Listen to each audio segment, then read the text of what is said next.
Fifth part भी वैसे ही होगा जैसे हम पिछले पार्ट्स कर रहे थे।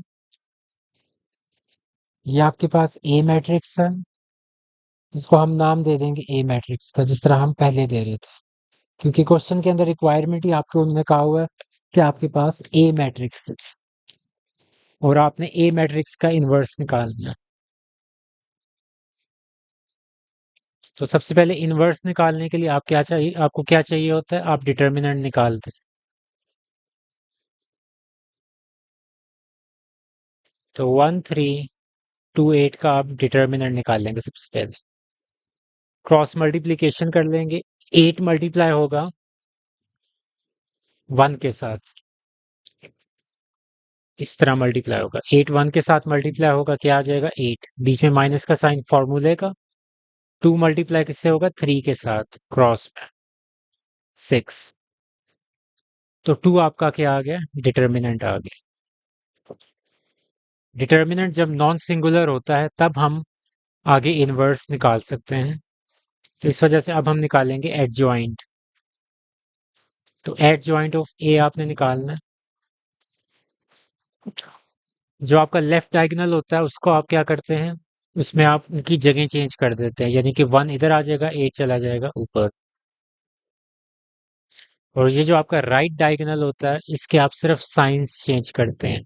3 हो जाएगा -3 और 2 हो जाएगा -2।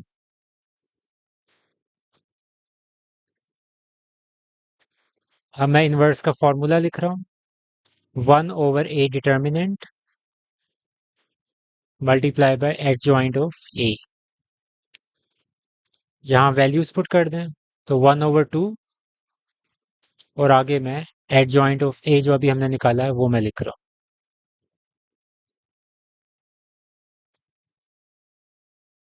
तो ये आपका इनवर्स आ गया। यहां तक इनवर्स कंप्लीट हो गया। अब वही काम करना है, ए इनवर्स ए निकालना है आपने।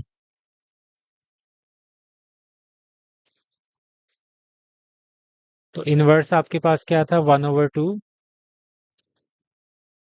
8 -3 -2 1।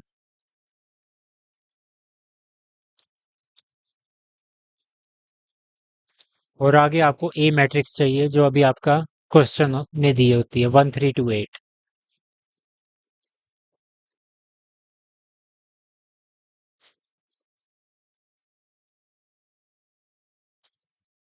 इस 1/2 को बाहर ही रहने दें, जैसे मैंने पिछले क्वेश्चन में बताया हुआ कि हम पहले मल्टीप्लीकेशन करते हैं। First row first column, 8 multiply by 1, 3 -3 multiply by 2। First row second column, 8 multiply by 3, -3 multiply by 8।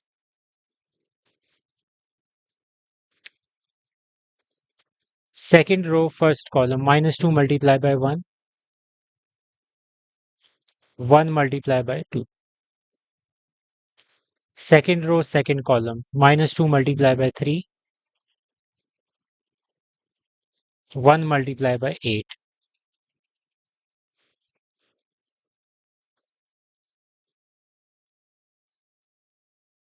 इसको सिंप्लीफाई कर लें,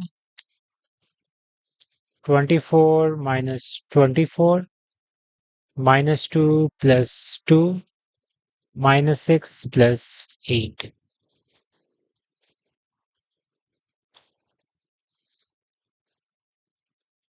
तो आपके पास हो जाएगा 2002। अब आप आखिरकार हर वैल्यू को जो मैट्रिक्स की है उसको आप 2 से डिवाइड कर देंगे। 2 divided by 2, 0 divided by 2, 0 divided by 2 and 2 divided by 2।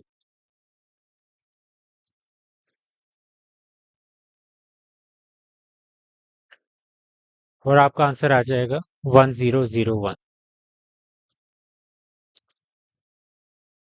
जो कि आपके पास क्या होती है, आइडेंटिटी मैट्रिक्स होती है।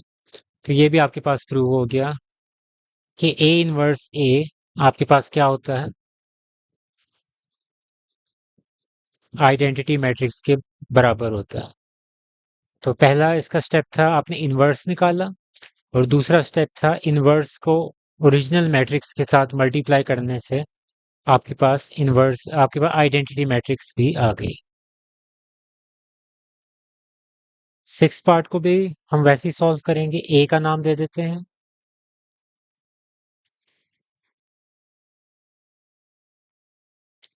सबसे पहले डिटर्मिनेंट निकाल लेंगे।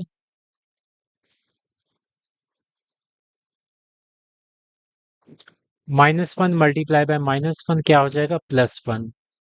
बीच में माइनस साइन आ जाएगा फॉर्मूले का, फिर 0 मल्टीप्लाई बाय 0, तो 1 आपके पास आ गया डिटर्मिनेंट। तो डिटर्मिनेंट के बाद आप क्या निकालते हैं, एडजॉइंट निकालते हैं।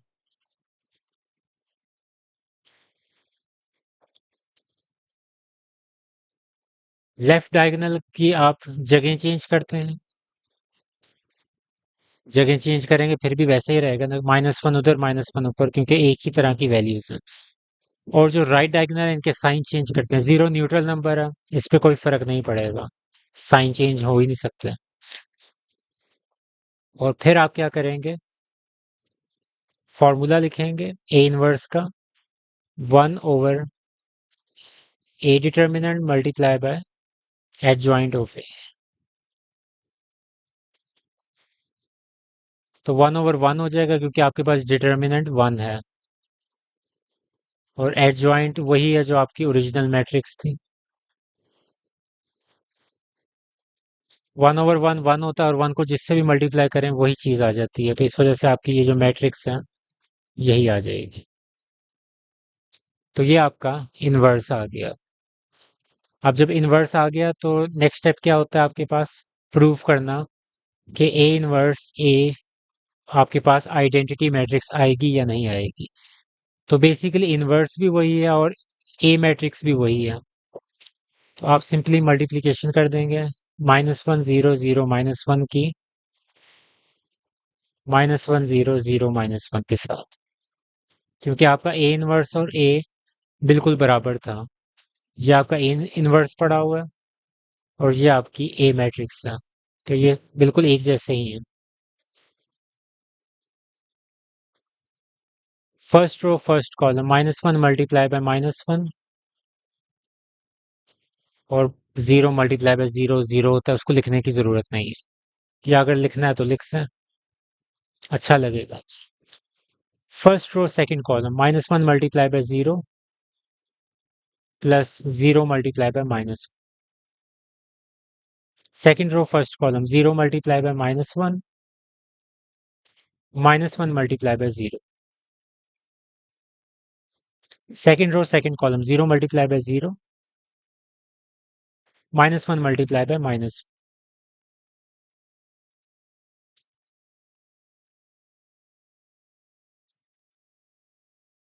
तो ये 1 हो जाएगा।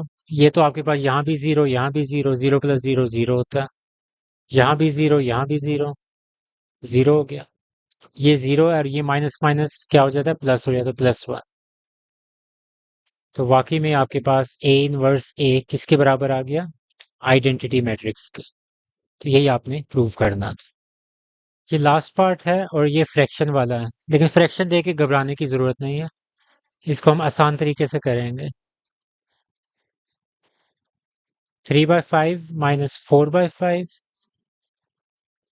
यहाँ 4/5 और 3/5। तो पहला काम हम क्या करते हैं, डिटर्मिनेंट लेते हैं। तो इसका आप डिटर्मिनेंट ले लें।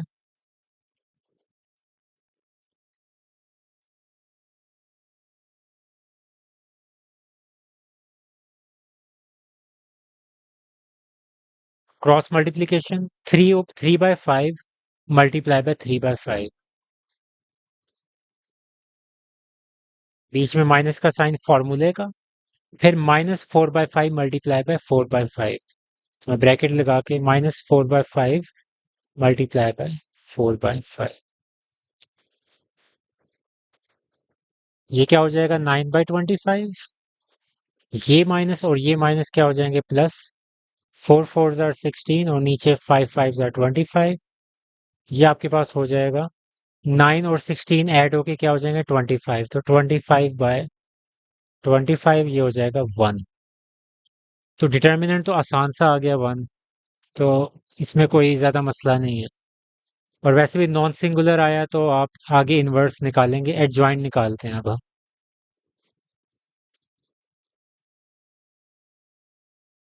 ये आपके पास डिटर्मिनेंट चल रहा था, अब हम एडजॉइंट निकालते हैं। एडजॉइंट में अगर आप देखें तो ये 3/5 है, ये 3/5 है, इनकी जगह चेंज करेंगे तो फिर भी कोई फर्क नहीं पड़ेगा। तो 3/5 3/5 आ जाएगा यहाँ, और यहाँ भी 3/5 ही आएगा। और जो राइट डायगोनल है इसके आपने साइंस चेंज करने हैं। तो -4/5 ये जो पड़ा ऊपर, ये हो जाएगा +4/5। और ये जो यहाँ पड़ा हुआ है 4/5, ये क्या हो जाएगा, -4/5। तो ये आपने साइन भी चेंज कर दिए। अब फॉर्मूला अप्लाई करेंगे। ए इनवर्स का क्या फॉर्मूला होता है, 1/a determinant multiply by adjoint of A. Determinant तो आपको पता है 1 ही है, तो एडजॉइंट जो आपका है वही आपका इनवर्स बन जाएगा। 3/5, 3/5, 4/5 एंड -4/5। तो 1/1 तो बेसिकली 1 ही होता है, और 1 को जिस मर्जी से मल्टीप्लाई करते हैं वो चीज़ वही आ जाती है एज इट इज। तो 3/5, 4/5, -4/5 एंड 3/5। तो ये आपका इनवर्स आ गया। अब सवाल पैदा होता है कि इनवर्स भी फ्रैक्शंस के अंदर है और आपकी जो ए मैट्रिक्स है वो भी फ्रैक्शंस के अंदर है, तो मल्टीप्लिकेशन कैसे होगी? क्योंकि इसका सेकंड पार्ट हमेशा से ये हम करते आ रहे हैं कि आपने ए इनवर्स ए निकालना होता है।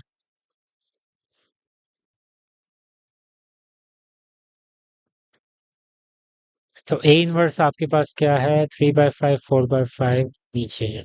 ठीक, 3/5,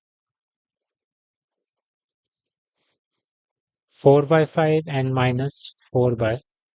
ये आपका इनवर्स आ गया, और यहाँ हम लिखेंगे ए मैट्रिक्स को।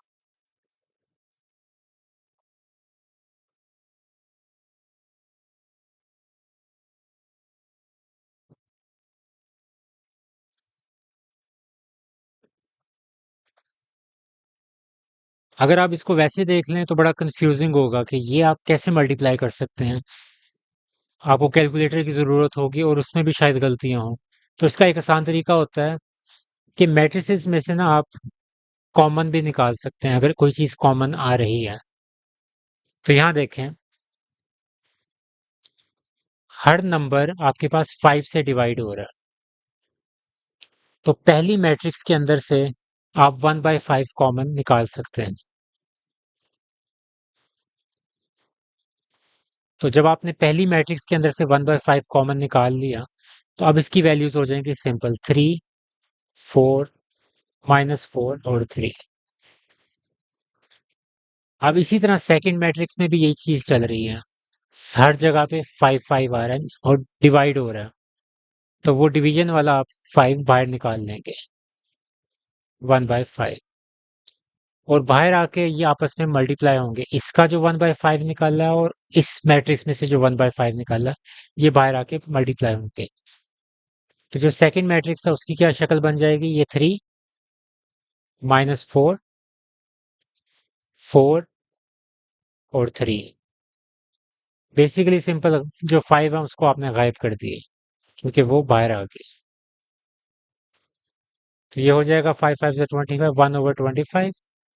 अब आप इनको बड़ी आसानी से मल्टीप्लाई कर सकते हैं, 339। या अगर डिटेल में करना है तो डिटेल में कर लें। 3 × 3 + 4 × 4, 3 × -4 + 4 × 3, -4 × 3 + 3 × 4। मैं डायरेक्ट कर रहा हूँ, मैं बोल भी नहीं रहा इस दफा कि कौन सी रो कौन से कॉलम से मल्टीप्लाई हो रही है। आपको आना चाहिए इस टाइम तक, क्योंकि हम ऑलमोस्ट एक्सरसाइज के एंड तक पहुंच गए हैं। तो -4 × -4 + 3 × 3।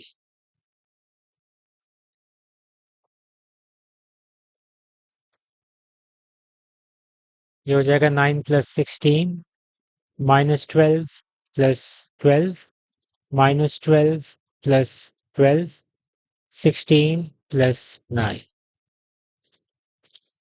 तो यहां से अब आपके पास 25 0 0 25 आ गया। और लास्ट स्टेप तो आपको पता ही है क्या करना होता है, डिवाइड करना होता है। तो 25/25, 0/25, 0/25 एंड 25/25।